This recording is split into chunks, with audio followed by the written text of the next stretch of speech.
Today, what would it be like to play Diablo 3 solo? Now we can finally learn the answer. This is CheckPoint.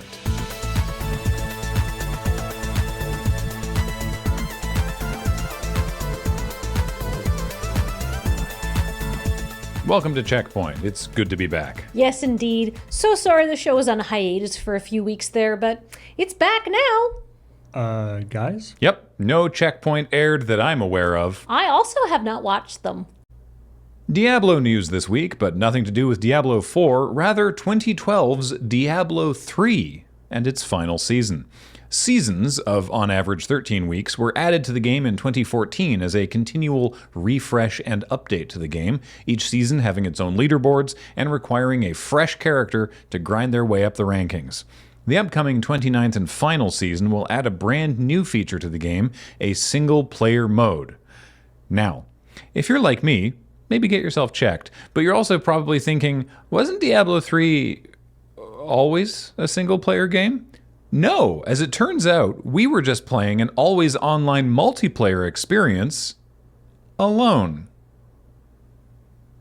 which you have always been able to do. So why is this new so-called solo self-found mode any different than just playing with a party of one?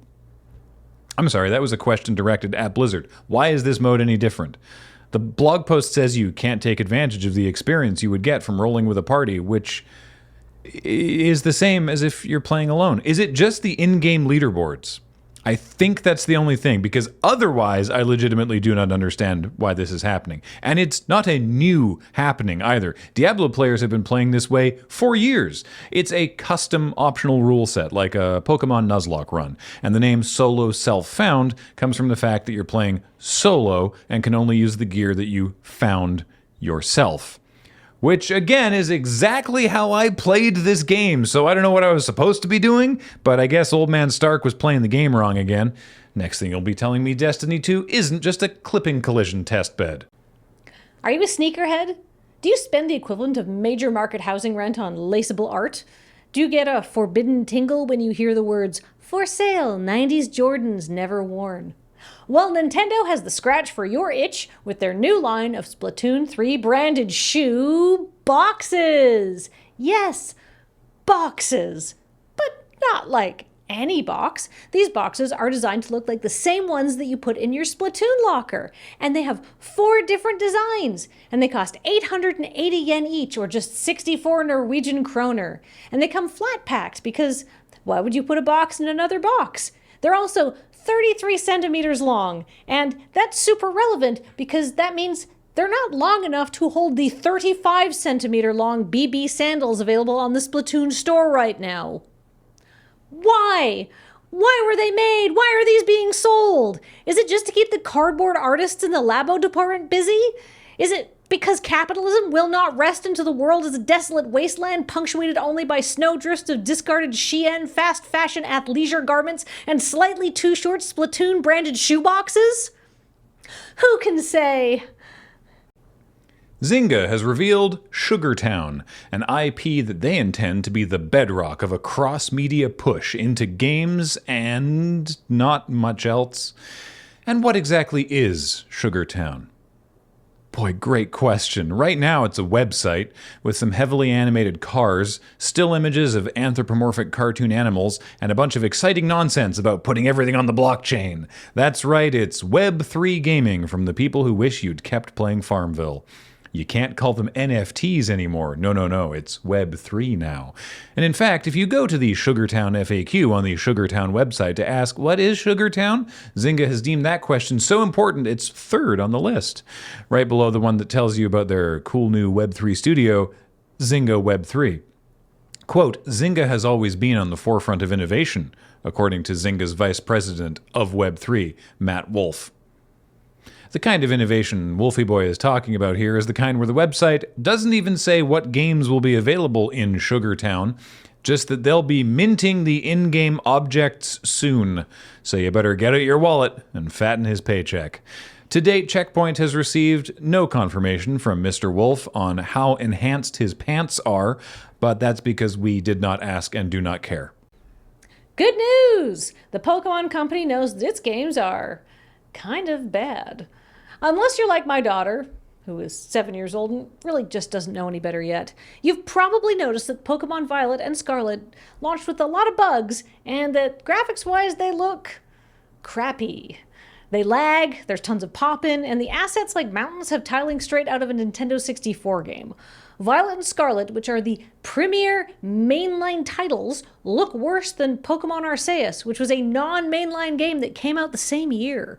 Why? Well, probably because Pokemon Arceus came out the same year. And the year before that, the Pokemon Company released the remakes Brilliant Diamond and Shining Pearl. In 2020, it was the Isle of Armor and Crown Tundra DLC. In 2019, Sword and Shield came out. In 2018, it was the Let's Go games. Basically, the Pokemon Company has been putting out at least one game a year since 2015, and at this point, it's pretty apparent the quality is suffering.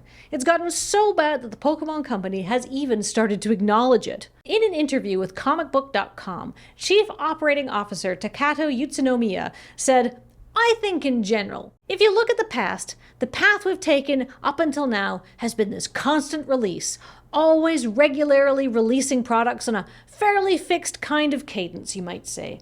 Always having these products able to be introduced and having new experiences for our customers, and that's how we've operated up until now.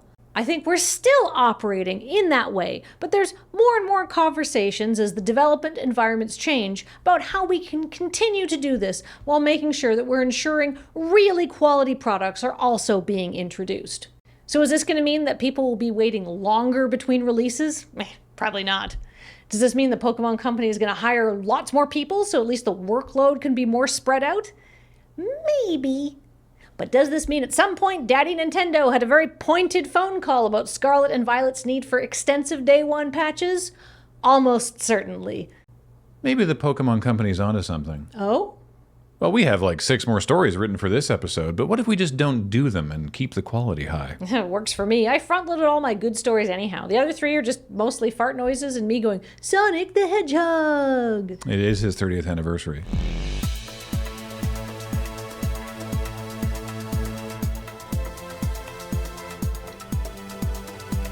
Coming up, Baldur's Gate 3 is so big it can now be beaten in just under 9 minutes. But if you think Speedrunner May's 858 any percent run is impressive, that's nothing compared to their sex percent run, which sees them bed Lezelle in 7 minutes 54 seconds. Ooh, GDQ is going to be freaky this year. Did you have opportunity to read the Sugartown website? No. It's very vague.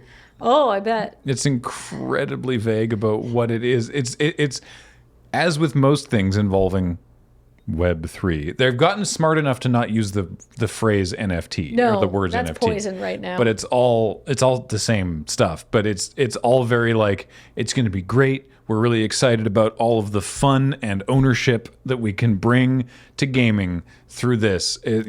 Like we're doing all this awesome work making this platform. You'll love it. And it's like, but what's on the platform? Oh, it's going to be awesome. It's a solution in search of a problem. The problem is that we don't have enough of your money yet. It is really, frankly, comical how vague the website is. Well, here's the deal. I always felt that I could own things in games. Like when I bought a game and then I owned it, like in Persona 5. And then I get all the demons through Fusion and they're in my collection and I have them in the game. Mm-hmm. I don't think that I've never felt that I haven't been able to buy things in games. You can buy property in Final Fantasy XIV. It's like the original NFT. I remember that. Here, let me read you a selection from the FAQ. What is Sugartown? Sugartown is a Web3 gaming platform and transmedia IP. We created it to bring fun and value to players while helping to push the Web3 space forward through trust, transparency, and accessibility. So Sugartown is a platform. Question, what games are in Sugartown? Sugartown is a Web3 gaming platform that has been designed to go wide and deep with games and lore. The Auras are cooking up many games available after Mint, but rumor has it Mayor Mel is also working on something big to be announced later. And you may ask, what are auras? Great question. That's the next question. Auras is the first Sugartown collection. They allow holders to access the platform and ecosystem. They were set free from another dimension when Pig and his friends accidentally opened a rift in Sugartown while coding a game back at the farm. Auras build games and are always cooking up new experiences for their holders. Developers. Okay. The auras are the developers. Our developers are... No.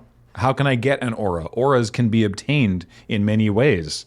Sugartown is collaborating with many communities for allow list allocation, but also giving away reservation spots on Twitter and Discord. I understand this grift and this is hard to follow. Mm-hmm. Oh my god. What is the total supply of auras? Details will be announced later. Rest assured, auras have been created for you, the community. Supply amount, treasury allocation, rewards reserve, etc. will all be announced prior to mint.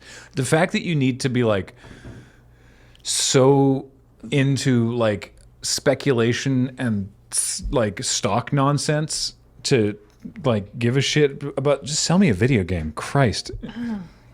Yeah, but I can't. But a video game isn't a pyramid scheme. Who bought Zynga?